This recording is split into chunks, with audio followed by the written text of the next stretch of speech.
Akashvani Mangaluru.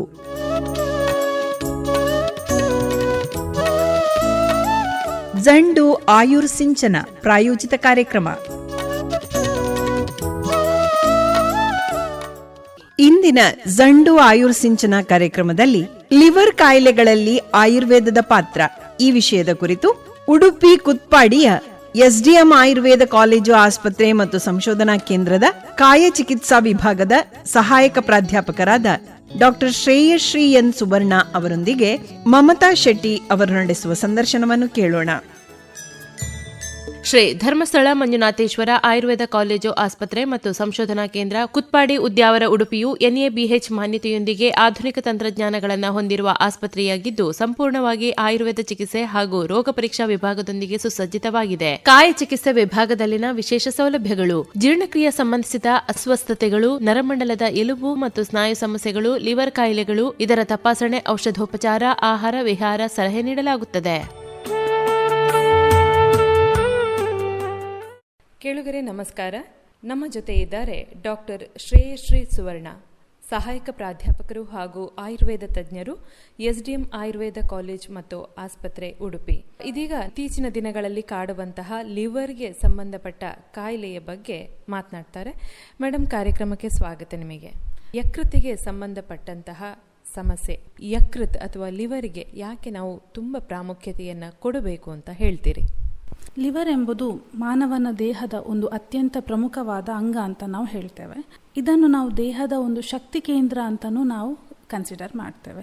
So ಇದು ದೇಹದ ಶುದ್ಧೀಕರಣ ಕೇಂದ್ರವಾಗಿ ಕೆಲಸ ಮಾಡ್ತದೆ. ಶರೀರದಲ್ಲಿ ರಕ್ತವನ್ನು ಶುದ್ಧೀಕರಿಸುವ ಕ್ರಿಯೆ ಇರ್ಬೋದು, ಅಥವಾ ಆಹಾರದ ಜೀರ್ಣ ಪ್ರಕ್ರಿಯೆಗೆ ಬೇಕಾದಂಥ ಪಿತ್ತದ ಉತ್ಪಾದನೆ ಇರ್ಬೋದು, ವಿಶೇಷವಾಗಿ ಕೊಬ್ಬನ್ನು ಜೀರ್ಣ ಮಾಡುವಂಥ ಕ್ರಿಯೆಯನ್ನು ಈ ಲಿವರ್ ಅಂಗವು ಮಾಡ್ತದೆ. ಇನ್ನು ಮುಖ್ಯವಾಗಿ ದೇಹಕ್ಕೆ ಸೇರಿಕೊಂಡಿರುವ ವಿಷವಸ್ತುಗಳು, ಉದಾಹರಣೆಗೆ ಮದ್ಯ ಇರ್ಬೋದು ಅಥವಾ ಔಷಧಿಗಳ ಅವಶೇಷಗಳಿರ್ಬೋದು, ಮತ್ತು ಸೇವಿಸುವಂಥ ಆಹಾರ, ಇದರಲ್ಲಿರುವಂಥ ವಿಷ ಪದಾರ್ಥಗಳಿರ್ಬೋದು. ಸೊ ಇದನ್ನು ದೇಹದಿಂದ ಹೊರ ಹಾಕ್ಲಿಕ್ಕೋಸ್ಕರ ಲಿವರ್ ಸಹಾಯವನ್ನು ಮಾಡ್ತದೆ. ಇನ್ನು ದೇಹಕ್ಕೆ ಬೇಕಾಗುವಂಥ ಶಕ್ತಿ ಅಥವಾ ಎನರ್ಜಿ ಅಂತ ನಾವೇನು ಹೇಳ್ತೇವೆ, ಅದನ್ನು ಕೂಡ ಗ್ಲೈಕೋಜನ್ ರೂಪದಲ್ಲಿ ಲಿವರ್ನಲ್ಲಿ ಶೇಖರಣೆ ಆಗ್ತದೆ. ಸೊ ಹೀಗೆ ಹಲವು ಕಾರ್ಯವೈಖರಿಯನ್ನು ಲಿವರ್ ಮಾಡ್ತಾ ಹೋಗ್ತದೆ. ಹಾಗಾಗಿ ಯಕೃತ್ನ ಆರೋಗ್ಯಕ್ಕೆ ನಾವು ಬಹಳಷ್ಟು ಪ್ರಾಮುಖ್ಯತೆಯನ್ನು ನೀಡಬೇಕಾಗ್ತದೆ. ಆಯುರ್ವೇದದ ಪ್ರಕಾರ ಲಿವರ್ ಕಾಯಿಲೆಗಳನ್ನು ಹೇಗೆ ನಾವು ಅರ್ಥೈಸಿಕೊಳ್ಬಹುದು? ಆಯುರ್ವೇದದ ಪ್ರಕಾರ ಯಾವುದೇ ದೈಹಿಕ ಕಾಯಿಲೆಗಳನ್ನು ನಾವು ತ್ರಿದೋಷ ಅಂದರೆ ವಾತ, ಪಿತ್ತ ಅಥವಾ ಕಫಗಳು, ಈ ಒಂದು 3 ತ್ರಿದೋಷಗಳನ್ನು ಮೂಲವಾಗಿಟ್ಟುಕೊಂಡು ಅರ್ಥೈಸಿಕೊಂಡು ಮತ್ತು ಅದಕ್ಕೆ ಬೇಕಾದಂತಹ ಚಿಕಿತ್ಸೆಗಳನ್ನು ನಾವು ನಿರ್ಧರಿಸಿಕೊಳ್ತೇವೆ. ಸೊ ಹಾಗೆಯೇ ಲಿವರ್ ಸಮಸ್ಯೆಗಳು ಬಂದಾಗ ತ್ರಿದೋಷಗಳಲ್ಲಿ ಪಿತ್ತದೋಷಕ್ಕೆ ನಾವು ಹೆಚ್ಚಿನ ಪ್ರಾಮುಖ್ಯತೆಗಳನ್ನು ನೀಡ್ತೇವೆ. ಯಾಕೆ ಅಂತ ಹೇಳಿದರೆ, ಪಿತ್ತದ ಮೂಲ ಸ್ಥಾನ ಮತ್ತು ಉತ್ಪಾದನೆ ಲಿವರ್ನಲ್ಲಿ ಆಗ್ತದೆ. ಸೊ ಮತ್ತು ಲಿವರ್ನ ಯಾವುದೇ ಕಾರ್ಯವೈಫಲ್ಯಗಳು ಬಂದಾಗ ಅದಕ್ಕೆ ಮೂಲ ಕಾರಣ ಪಿತ್ತ ಅಂತ ನಾವು ಕನ್ಸಿಡರ್ ಮಾಡ್ತೇವೆ.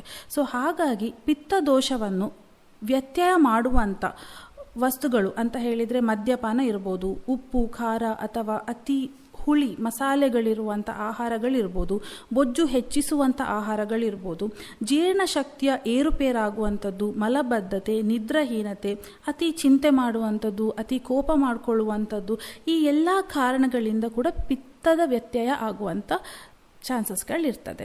ಸೊ ಈ ಪಿತ್ತದ ವ್ಯತ್ಯಯ ಮುಂದುವರಿದಾಗ ಇದು ಲಿವರ್ನ ಸಮಸ್ಯೆಗಳಿಗೆ ಎಡೆ ಮಾಡಿ ಕೊಡ್ತದೆ. ಸೊ ಹಾಗಾಗಿ ಈ ರೀತಿಯಲ್ಲಿ ಲಿವರ್ನ ಕಾಯಿಲೆಗಳು ಉತ್ಪತ್ತಿ ಆಗ್ತದೆ. ಲಿವರಿಗೆ ಸಂಬಂಧಪಟ್ಟ ಹಾಗೆ ಯಾವೆಲ್ಲ ಕಾಯಿಲೆಗಳನ್ನು ಸಾಮಾನ್ಯವಾಗಿ ಕಾಣಲಿಕ್ಕೆ ಸಾಧ್ಯ?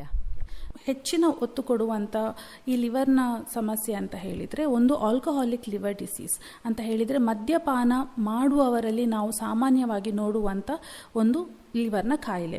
ಸೊ ಇದರಲ್ಲಿ ಏನಾಗ್ತದೆ ಅಂತ ಹೇಳಿದರೆ, ಮನುಷ್ಯ ಮದ್ಯಪಾನ ಮಾಡ್ತಾ ಇದ್ದ ಹಾಗೆ ಲಿವರ್ ತೀವ್ರಗತಿಯಲ್ಲಿ ಹಾಳಾಗ್ತಾ ಹೋಗ್ತದೆ. ಮತ್ತು ಅವನಲ್ಲಿ ಹೊಟ್ಟೆ ನೋವು ಬರುವಂಥದ್ದು, ಮತ್ತು ಹೊಟ್ಟೆ ಹುಣ್ಣಾಗುವಂಥದ್ದು, ಅದರ ಜೊತೆ ಲಿವರ್ನ ಸಮಸ್ಯೆಗಳ ಜೊತೆಗೆ ವಾಂತಿ ಆಗುವಂಥದ್ದು, ಭೇದಿ ಆಗುವಂಥದ್ದು. ಸೊ ಈ ಎಲ್ಲ ಲಕ್ಷಣಗಳನ್ನು ನಾವು ನೋಡ್ತೇವೆ. ಇನ್ನು ಮದ್ಯಪಾನ ಸೇವನೆ ಮಾಡದವರಲ್ಲಿಯೂ ಕೂಡ ನಾವು ಲಿವರ್ನ ಸಮಸ್ಯೆಗಳನ್ನು ಸಾಮಾನ್ಯವಾಗಿ ನೋಡ್ತೇವೆ. ಹೆಚ್ಚಾಗಿ ಎಲ್ಲರೂ ಇದನ್ನು ನಿರ್ಲಕ್ಷಿಸ್ತಾರೆ. ಮೊದಲನೇ ಹಂತದಲ್ಲಿ, ಎರಡನೇ ಹಂತದಲ್ಲಿ ನಿರ್ಲಕ್ಷಿಸ್ತಾರೆ. ಆ ಒಂದು ಕಾಯಿಲೆ ಅಂತ ಹೇಳಿದರೆ non alcoholic fatty liver disease ಅಂತ ಹೇಳಿ, ಫ್ಯಾಟಿ ಲಿವರ್ ಅಂತ ಹೇಳಿ ಎಲ್ಲ ಕಡೆ ನಾವು ನೋಡ್ತೇವೆ. ಈಗ ಯಾವುದೋ ಒಂದು ಸಮಸ್ಯೆಗೆ ನಾವು USG ಸ್ಕ್ಯಾನಿಂಗ್ ಅನ್ನ ಮಾಡ್ತೇವೆ, ಹೊಟ್ಟೆಯ ಸ್ಕ್ಯಾನಿಂಗ್ ಅನ್ನ ಮಾಡ್ತೇವೆ.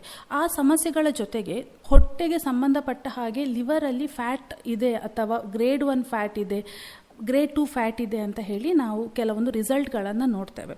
ಸಾಮಾನ್ಯವಾಗಿ ಎಲ್ಲರೂ ಈ ಒಂದು ಫ್ಯಾಟಿ ಲಿವರನ್ನು ನಿರ್ಲಕ್ಷಿಸ್ತಾರೆ, ಅಥವಾ ಕೆಲವೊಮ್ಮೆ ವೈದ್ಯರು ಕೂಡ ಹೇಳ್ತಾರೆ ಇದೇನು ತುಂಬ ಸಮಸ್ಯೆ ಮಾಡೋದಿಲ್ಲ, ನೀವು ಇದನ್ನು ಹಾಗೆ ಸ್ವಲ್ಪ ಆಹಾರದಲ್ಲಿ ಸ್ವಲ್ಪ ಚೇಂಜಸ್ ಮಾಡಿಕೊಂಡ್ರೆ ಸರಿ ಆಗ್ತದೆ ಅಂತ ಹೇಳಿ ಕಳಿಸ್ತಾರೆ. ಬಟ್ ಈ ಮೊದಲೆರಡು ಹಂತಗಳಲ್ಲಿ ಯಾವುದೇ ಒಂದು ಸಿಂಪ್ಟಮ್ಸನ್ನು ಅಥವಾ ಯಾವುದೇ ಒಂದು ಚಿಹ್ನೆಯನ್ನು ತೋರಿಸದ ಈ ಲಿವರ್ನ ಕಾಯಿಲೆ ಕ್ರಮೇಣವಾಗಿ ಕೆಲವರಲ್ಲಿ ತಿಳಿಯದೆ ಇದು ಲಿವರ್ ಫೈಬ್ರೋಸಿಸ್ ಅಥವಾ ಸಿರೋಸಿಸ್ಗೆ ಚೇಂಜಸ್ ಆಗುವಂತ ಚಾನ್ಸಸ್ ಇರ್ತದೆ. ಅದಲ್ಲದೆ ಕೂಡ ಕೆಲವರಲ್ಲಿ ಹೆಪಾಟೋಸೆಲ್ಯುಲರ್ ಕಾರ್ಸಿನೋಮಾ ಅಂತ ಹೇಳಿದ್ರೆ ಲಿವರ್ಗೆ ಸಂಬಂಧಪಟ್ಟಂತ ಕೆಲವೊಂದು ಕ್ಯಾನ್ಸರ್ಗಳನ್ನು ಕೂಡ ನಾವು ಈ ಒಂದು ಸಮಸ್ಯೆಯಲ್ಲಿ ನೋಡಬಹುದು. ಅಂದ್ರೆ ಫ್ಯಾಟಿ ಲಿವರ್ ಅಂತ ಹೇಳಿ ಮೊದಲನೇದಾಗಿ ನಿರ್ಲಕ್ಷಿಸಿರ್ತೇವೆ, ಅದರದ್ದು ಕ್ರಮೇಣ ಕೊನೆಯ ಸ್ಟೇಜಿಗೆ ಹೋಗುವ ತನಕ ಯಾವುದೇ ರೀತಿಯ ದೇಹದಲ್ಲಿ ಚಿಹ್ನೆಗಳಾಗ್ಲಿ ಚೇಂಜಸ್ಗಳಾಗಲಿ ಆಗಿರೋದಿಲ್ಲ. ಕೊನೆಯ ಸ್ಟೇಜಿಗೆ ಹೋದಾಗಷ್ಟೇ ನಮಗೆ ತಿಳಿದಿರ್ತದೆ, ಅಥವಾ ಕ್ಯಾನ್ಸರಿಗೆ ಮಾರ್ಪಟ್ಟಾದಾಗಲೇ ಅದು ತಿಳಿದಿರ್ತದೆ ಇಂಥ ಒಂದು ಸಮಸ್ಯೆ ಆಗಿದೆ ಅಂತ ಹೇಳಿ. ಸೊ ಇದು ಒಂದು ಮುಖ್ಯವಾಗಿರುವಂಥ ಅಥವಾ ಈ ಜನರೇಷನಲ್ಲಿ ಈ ಒಂದು ಸಮಯದಲ್ಲಿ ತುಂಬ ಮಹತ್ವವಾಗಿರುವಂಥ ಒಂದು ಕಾಯಿಲೆ. ಇನ್ನೊಂದು ಕಾಯಿಲೆ ಅಂತ ಹೇಳಿದರೆ ವೈರಲ್ ಹೆಪಟೈಟಿಸ್, ಸಾಮಾನ್ಯವಾಗಿ ವೈರಲ್ ಸೋಂಕಿನಿಂದ ಆಗುವಂಥ ಲಿವರ್ನ ಕಾಯಿಲೆ.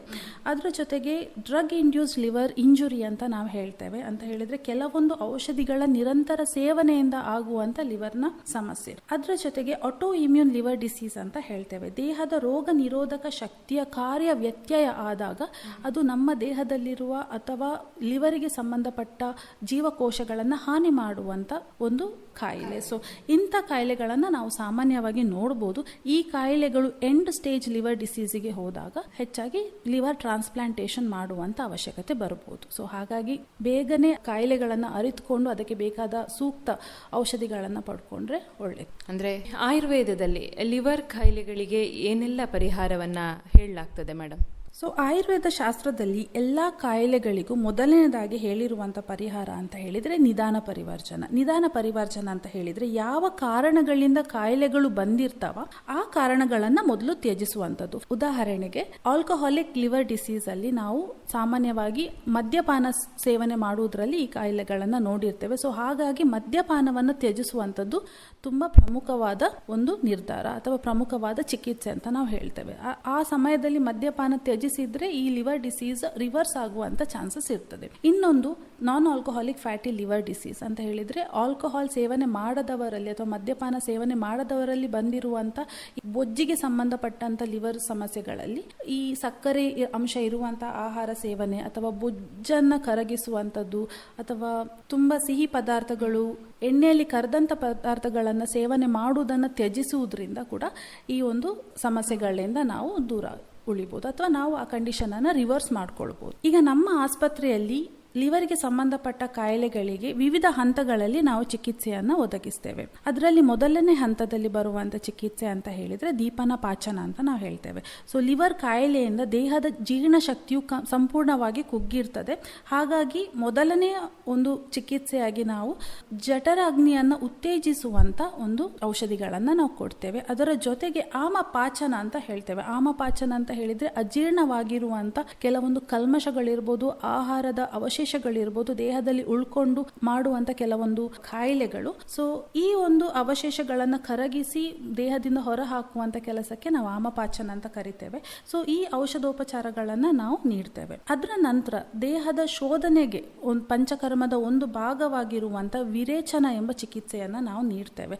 ಸೊ ಇದು ಸ್ಪೆಷಲಿ ಲಿವರ್ನ ಸಮಸ್ಯೆಗೆ, ಪಿತ್ತದ ಸಮಸ್ಯೆಗೆ ಕೊಡುವಂತ ಚಿಕಿತ್ಸೆ ಆಗಿರ್ತದೆ. ಇದರಿಂದ ಕ್ರಮೇಣ ಏನಾಗ್ತದೆ ಹೇಳಿದ್ರೆ ದೇಹದಲ್ಲಿರುವ ಕಲ್ಮಶಗಳು ಅನ್ನ ಹೊರಹಾಕಿ ಇದು ಯಕೃತ್ ಅಥವಾ ನಾವು ಲಿವರ್ ಅಂತ ಏನು ಹೇಳ್ತೇವೆ ಮತ್ತು ಪಿತ್ತದ ಕಾರ್ಯವೈಖರಿಯನ್ನು ಸಮತೋಲನ ಸ್ಥಿತಿಗೆ ತರಲಿಕ್ಕೆ ಇದು ಸಹಾಯ ಮಾಡ್ತದೆ. ಇನ್ನು ನಮ್ಮ ಆಲ್ರೆಡಿ ಎಂಡ್ ಸ್ಟೇಜಿಗೆ ಹೋಗಿದೆ, ಸಿರೋಸಿಸ್ಗೆ ಹೋಗಿದೆ ಲಿವರ್, ಇನ್ನು ನಾವು ವಿರೇಚನ ಅಂತ ಚಿಕಿತ್ಸೆಗಳನ್ನ ತಗೊಳ್ಳಿಕ್ಕೆ ಆಗ್ತಾ ಇಲ್ಲ, ದೇಹದ ಶಕ್ತಿ ಅಂದ್ರೆ ವಿರೇಚನ ತಗೊಳ್ಬೇಕಾದ್ರೆ ಸ್ವಲ್ಪ ದೇಹದಲ್ಲಿ ಶಕ್ತಿ ಇರಬೇಕಾಗ್ತದೆ, ಆ ಒಂದು ಶಕ್ತಿ ಇಲ್ಲ ಅಂತಾದರೆ ನಮ್ಮಲ್ಲಿ ಬಸ್ತಿ ಚಿಕಿತ್ಸೆಗಳನ್ನು ಹೇಳಿದ್ದಾರೆ. ಬಸ್ತಿ ಚಿಕಿತ್ಸೆ ಅಂತ ಹೇಳಿದರೆ ವಿವಿಧ ಔಷಧಿಗಳನ್ನು ಎನಿಮಾ ರೂಪದಲ್ಲಿ ಟ್ರೀಟ್ಮೆಂಟ್ ಕೊಡುವಂಥದ್ದು. ಸೊ ಇದರಿಂದ ಏನಾಗ್ತದೆ, ಆ ರೋಗದ ತೀವ್ರ ಗತಿ ಏನಿರ್ತದೆ, ಸಿರೋಸಿಸ್ನ ಏನು ತೀವ್ರ ಗತಿ ಇರ್ತದೆ, ಅದನ್ನು ನಾವು ಕಡಿಮೆ ಮಾಡಿಸಿ ಸ್ವಲ್ಪ ಅವರ ಕ್ವಾಲಿಟಿ ಆಫ್ ಲೈಫ್, ಜೀವನ ಶೈಲಿಯನ್ನು ಸ್ವಲ್ಪ ನಾವು ವೃದ್ಧಿ ಮಾಡ್ಕೊಳ್ಬೋದು. ಸೊ ಈ ಒಂದು ಚಿಕಿತ್ಸೆಯನ್ನು ನಾವು ಹೇಳಿರ್ತೇವೆ. ಇನ್ನು ಶೋಧನ ಚಿಕಿತ್ಸೆಯ ನಂತರ ಕೆಲವೊಂದು ಶಮನ ಔಷಧಿಗಳನ್ನು ನಾವು ನೀಡ್ತೇವೆ. ಯಾಕಂದರೆ ಇದು ಮೇಂಟೆನೆನ್ಸ್ ಥೆರಪಿ ಅಂತ ನಾವು ಕನ್ಸಿಡರ್ ಮಾಡ್ಬೋದು. ಸೊ ಇಲ್ಲಿ ನಾವು ಕೆಲವೊಂದು ಸಸ್ಯಗಳು ಅಂತ ಹೇಳಿದರೆ ತ್ರಿಫಲ ಇರ್ಬೋದು, ನೆಲನೆಲ್ಲಿ ಇರ್ಬೋದು, ಭೃಂಗರಾಜ ಇರ್ಬೋದು, ಇಂಥ ಬಹು ಸಸ್ಯಗಳನ್ನು ಉಪಯೋಗಿಸಿ ಸಿದ್ಧಪಡಿಸಿದಂಥ ಕೆಲವೊಂದು ಔಷಧಿಗಳನ್ನು ನಾವು ಈ ಒಂದು ಕಾಯಿಲೆ, ಈ ಒಂದು ಸಮಸ್ಯೆ ಇರುವವರಲ್ಲಿ ನಾವು ಕೊಡ್ತೇವೆ. ಸೊ ಈ ಎಲ್ಲ ಔಷಧಿಗಳು ಹಿಪ್ಯಾಟೋಪ್ರೊಟೆಕ್ಟಿವ್ ಅಂತ ಹೇಳಿದರೆ ಈ ಲಿವರ್ನ ಜೀವಕೋಶಗಳೇನಿರ್ತವೆ ಅದನ್ನು ಉತ್ತೇಜನ ಮಾಡಲಿಕ್ಕೆ ಸಹಾಯ ಮಾಡ್ತದೆ. ಅದರ ಜೊತೆಗೆ ಆ್ಯಂಟಿ ಆಕ್ಸಿಡೆಂಟ್ ಅಂತ ಇರುವಂಥ ಶಕ್ತಿ ಕೂಡ ಈ ಒಂದು ಸಸ್ಯಗಳಲ್ಲಿ ನೋಡ್ಬೋದು.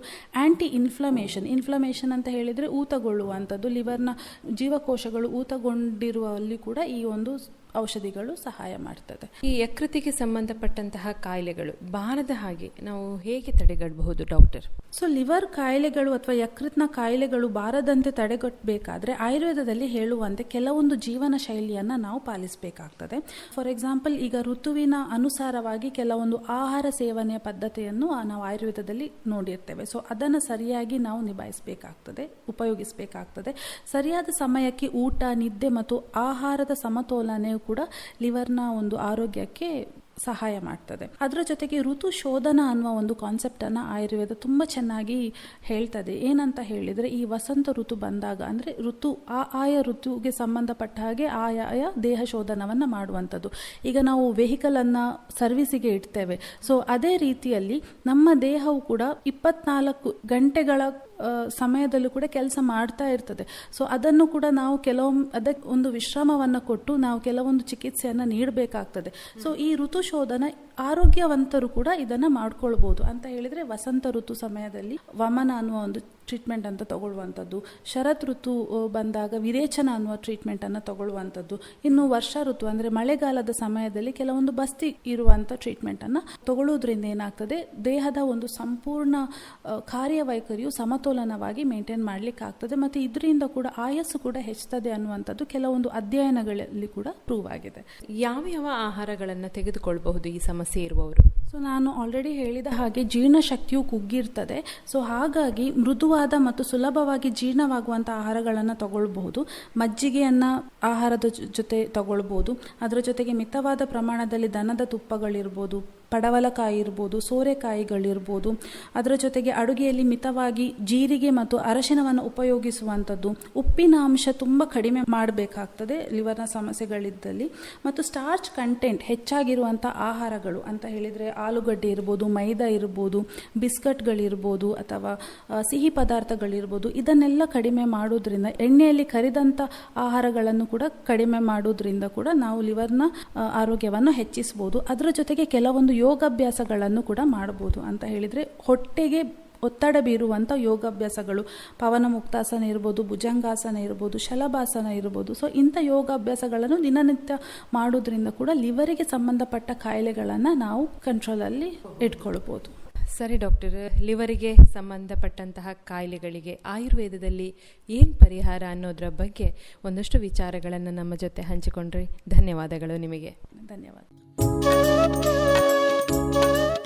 ಇದುವರೆಗೆ ಇಂದಿನ ಜಂಡು ಆಯುರ್ಸಿಂಚನ ಕಾರ್ಯಕ್ರಮದಲ್ಲಿ ಲಿವರ್ ಕಾಯಿಲೆಗೆ ಆಯುರ್ವೇದ ಪರಿಹಾರ ಈ ವಿಷಯದ ಕುರಿತು ಉಡುಪಿ ಕುತ್ಪಾಡಿಯ ಎಸ್ಡಿಎಂ ಆಯುರ್ವೇದ ಕಾಲೇಜು ಆಸ್ಪತ್ರೆ ಮತ್ತು ಸಂಶೋಧನಾ ಕೇಂದ್ರದ ಕಾಯ ಚಿಕಿತ್ಸಾ ವಿಭಾಗದ ಸಹಾಯಕ ಪ್ರಾಧ್ಯಾಪಕರಾದ ಡಾಕ್ಟರ್ ಶ್ರೇಯಶ್ರೀ ಎನ್ ಸುವರ್ಣ ಅವರೊಂದಿಗೆ ಮಮತಾ ಶೆಟ್ಟಿ ಅವರು ನಡೆಸಿದ ಸಂದರ್ಶನವನ್ನು ಕೇಳಿದಿರಿ. ಮುಂದಿನ ಕಾರ್ಯಕ್ರಮದಲ್ಲಿ ಮತ್ತೆ ಭೇಟಿಯಾಗೋಣ.